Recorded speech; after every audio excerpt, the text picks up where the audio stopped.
Bonjour et bienvenue pour une nouvelle vidéo Update Lecture. Une fois n'est pas coutume, je ne vais pas vous présenter 3 livres mais 4 livres. C'est exceptionnel parce qu'en fait je n'ai pas envie de m'attarder sur une lecture qui m'a particulièrement déçue et que je n'ai particulièrement pas appréciée. Et aussi parce que j'ai pris beaucoup de retard sur mes lectures de ces derniers temps, on va dire ce qui est, vu que je n'ai pas fait de vidéo, et qu'en plus j'étais déjà en retard, donc là vous imaginez pas, j'en ai plein en retard. Donc la lecture sur laquelle je ne vais pas m'attarder et qui m'a profondément déçue, en fait il s'agit de Otoko Geisha, écrit par Eva Justine dans la collection Emma de chez Milady. Et en fait, dans cette histoire-ci, on a Miko, je crois qu'il s'appelle, qui est un jeune Otoko Geisha, donc c'est les geishas masculines. Il est entraîné à plaire, à être sympathique, d'agréable compagnie. Il se retrouve embauché en fait chez un seigneur, très grand seigneur qui fait partie de la cour impériale. Et en fait on a son amour et sa relation avec lui, on va dire.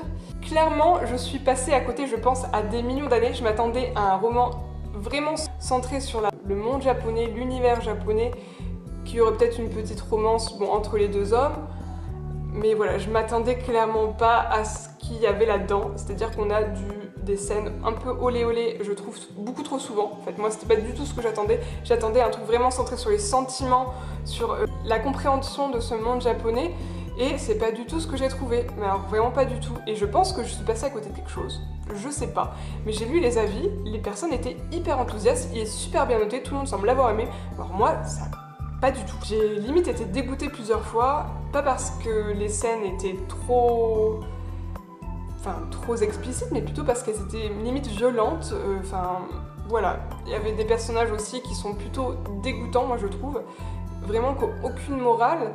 Et ça m'a profondément choquée et perturbée. Donc voilà, je vais pas en dire plus. Ceux qui vraiment chercher un approfondissement de la société japonaise, c'est pas trop ça, donc n'attendez pas ça comme moi j'ai pu le faire.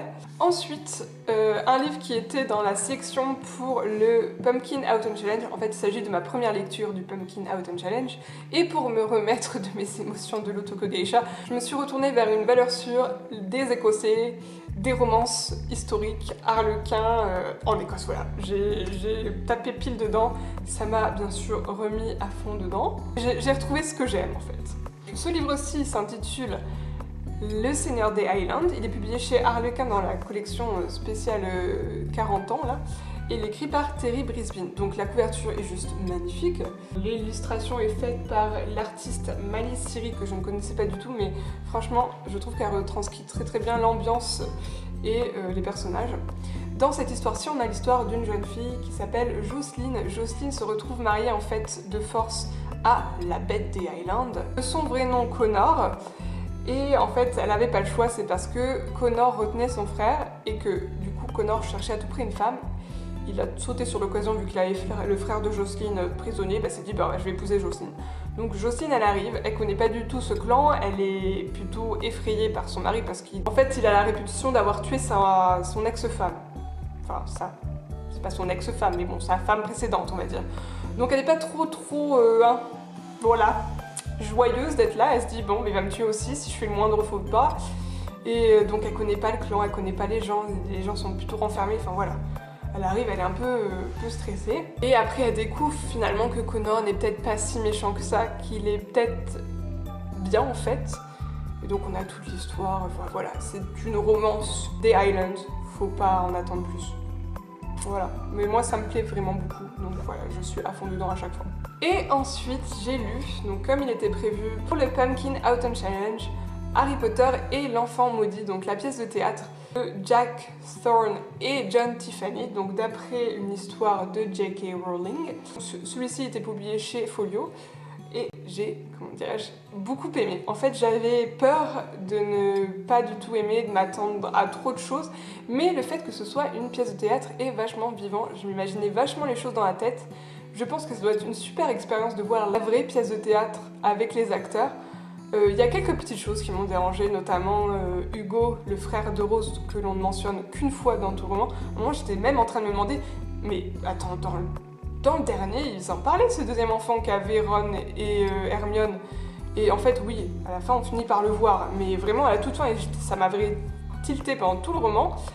Mais voilà, j'ai beaucoup aimé le fait de suivre un petit peu l'histoire de Albus, de voir ses relations avec son père, de suivre Harry en tant qu'adulte. Voilà, ça reste vraiment une bonne et divertissante lecture. C'est pas vraiment pour moi un Harry Potter, c'est vraiment une pièce de théâtre qui est dans l'univers, mais qui n'est pas un Harry Potter. C'est pas aussi prenant, aussi haletant et super complexe comme intrigue. Non, non, ça va beaucoup plus vite, c'est fait pour être joué en fait en 2 heures, donc forcément les choses vont vraiment très vite, et ça c'est plutôt appréciable. La résolution est un peu rapide, mais voilà, j'ai beaucoup apprécié. Je vais pas en dire trop du résumé. Voilà, vous prenez comme vous voulez, il s'agit de l'histoire d'Albus qui arrive à l'école et on a son adolescence et le fait qu'il pense être maudit. Et on a l'histoire d'Harry après. Je vais rien dire de plus, si ce n'est que j'ai pas mal aimé et que je l'ai même recommandé à un de mes collègues et il a actuellement le livre, c'est pour ça que je n'ai pas le livre en ma possession. Ensuite, je ne sais pas pourquoi, on était en plein mois de septembre, je crois, il faisait très très chaud, j'avais envie d'une lecture estivale. Mais vraiment sorti de nulle part, je ne pensais pas m'y mettre, mais je l'ai lu. Il s'agit du 2e tome des Parisiennes écrit par Angela Morelli, qui s'intitule La rencontre idéale ou presque. Et donc dans ce 2e tome, on a l'histoire de Louise. Louise qui est la meilleure amie de l'héroïne du 1er tome.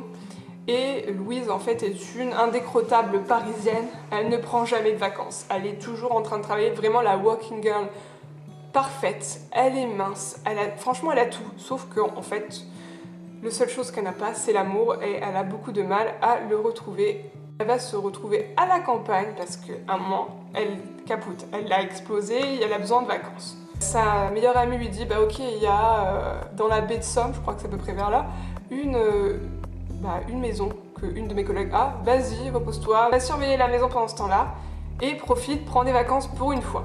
Donc elle y va. Elle arrive à la campagne, elle est perdue. Elle a des talons aiguilles en plein milieu d'un champ. C'est un petit peu la première scène du truc. Et elle tombe sur 2 hommes là-bas, alors qu'elle pensait pas du tout trouver des hommes à la campagne. En fait, il se trouve que Louise est peut-être un peu plus qu'une working girl parisienne jusqu'au fond des yeux, et qu'elle est peut-être un petit peu campagnarde en fait. Et j'ai beaucoup apprécié ma lecture, j'ai beaucoup apprécié le personnage de Louise qui est vraiment pleine de couches en fait. On apprend plein de choses sur elle, elle est surprenante en fait. C'est un personnage qu'on pensait super frivole, mais en fait non pas du tout. Elle cache pas mal de secrets, elle cache pas mal de failles en fait. Et c'est vraiment hyper touchant. Puis franchement, à chaque fois, Angela Morelli me fait mourir de rire. Il y a des situations qui sont très très drôles. Voilà, j'ai vraiment passé un bon moment. C'est sûr que c'est une romance parfaite pour l'été. Bon, moi je l'ai lu un petit peu tard, en été indien on va dire, mais j'avais envie de ça et franchement c'est exactement ce que j'ai trouvé.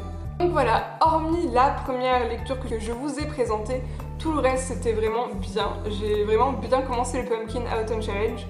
Bon là il est quasiment fini, hein. Au moment où vous voyez cette vidéo il est peut-être même fini.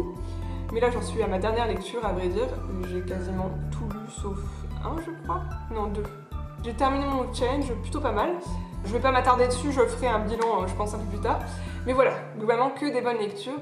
Donc si vous avez des suggestions de lecture, n'hésitez pas en commentaire comme d'habitude. Si vous avez lu un de ces livres, bah pareil, n'hésitez pas, dites-moi ce que vous en avez pensé. Ça se trouve pour Otoko Geisha, certaines personnes me diront qu'elles ont aimé. J'ai l'impression que c'est beaucoup de personnes d'ailleurs, mais moi ça m'a pas fait. Et donc je vous dis à bientôt dans une prochaine vidéo et bisous bisous.